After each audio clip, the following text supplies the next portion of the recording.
This is the Matt Mosley Show.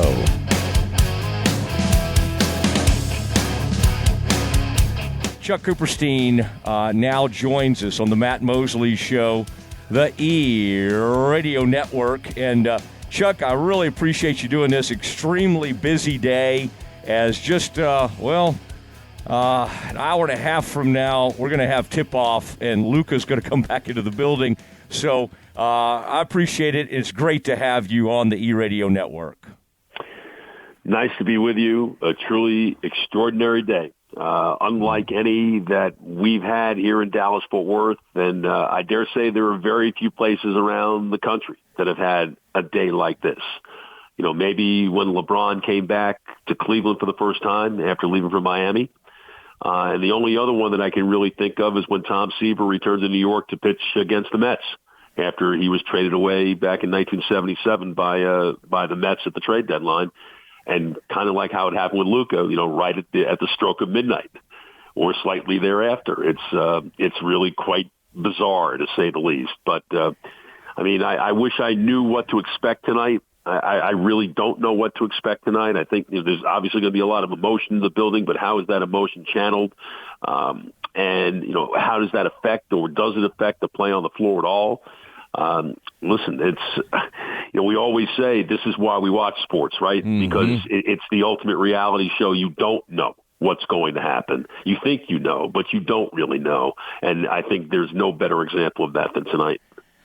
Yeah, I sometimes justify things and go, well, I can listen to Coop and I can watch it, and I'm going to have maybe a better view of things at home. And then tonight, though, with the tribute and whatever the atmosphere is, I found myself saying, I have to be in that arena. I have to be there to witness that. Do you almost, Chuck, as calling this thing, and you're a pro, so I don't expect, I don't think it's going to be hard for you to call it, but you're also a human, and there's that surreal element that comes into it. Have you already kind of started to think about, like, what your emotions will be? I mean, a tribute video to this guy that we thought would be in our lives for another 10 years, and he'll always be in our lives. But, again, this is going to touch people a lot of different ways. Anger, there's still some grieving going on.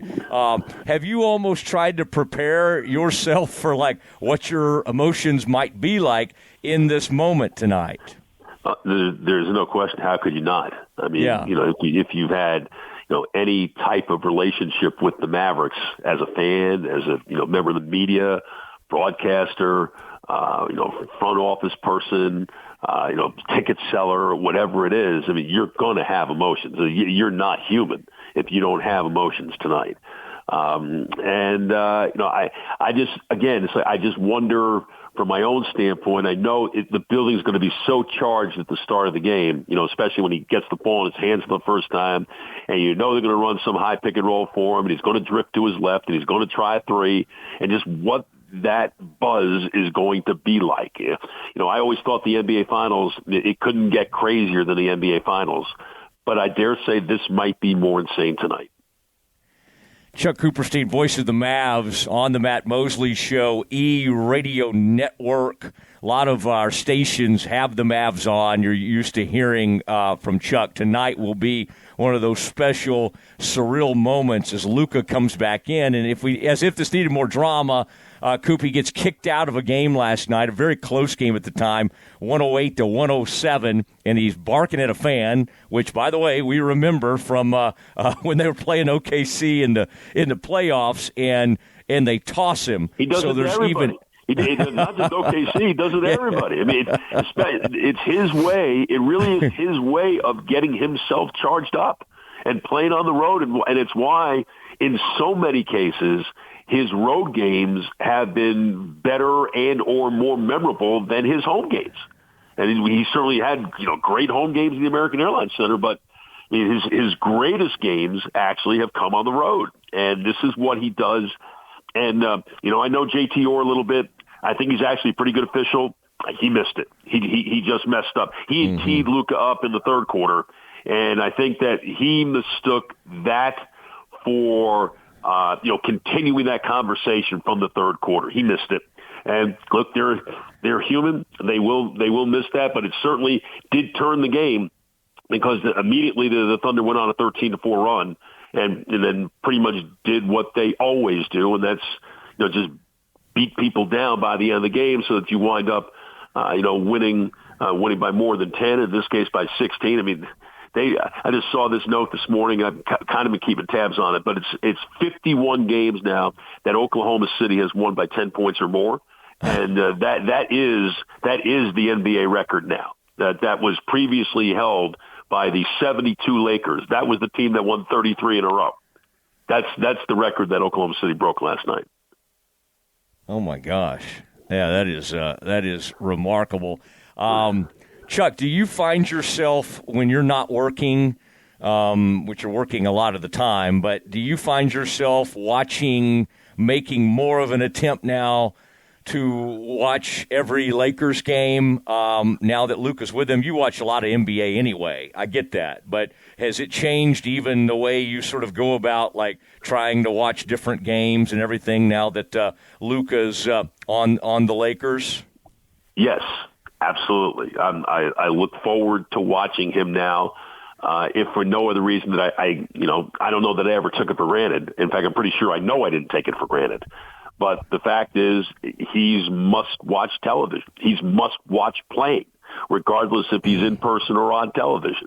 And if it means that I've got to stay up a little later at times to make sure that I can watch him play, I'm going to make my very best effort to do that. And, it's been interesting that I in some ways, I've been kind of following the Lakers as a, sort of an adjunct to, how I would prepare for a Mavericks game, just to see like what Luka's doing, what kind of run is he on, what kind of run is their team on, their players on, and all that stuff.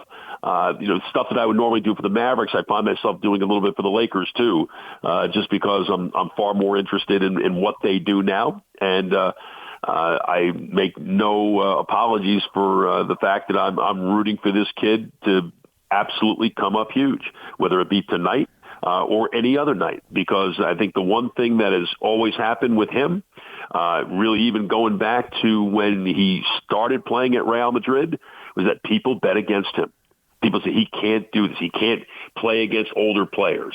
And then, he dominates them, and he gets to the EuroLeague and at 17 with Real Madrid, and he wins the ACB championship, and he wins the EuroLeague championship, and he's the MVP of the EuroLeague. And it's just, he gets to the NBA draft, and there are he's too slow. His game won't translate to the NBA. And all he did was basically change the NBA, because all he's doing is taking more step back threes than anybody, even more than Harden probably did in his prime. You don't bet against him, and I will never bet against him. So, and as a result, I find myself rooting for him. All right, Chuck, I know you got a million things going on today. Awesome that you would jump on with us at the last minute here as tip-off, only about an hour from now. So it means the world to me, and I appreciate you, man. We'll talk to you soon. Thanks, man. Bye-bye. Okay. Bye.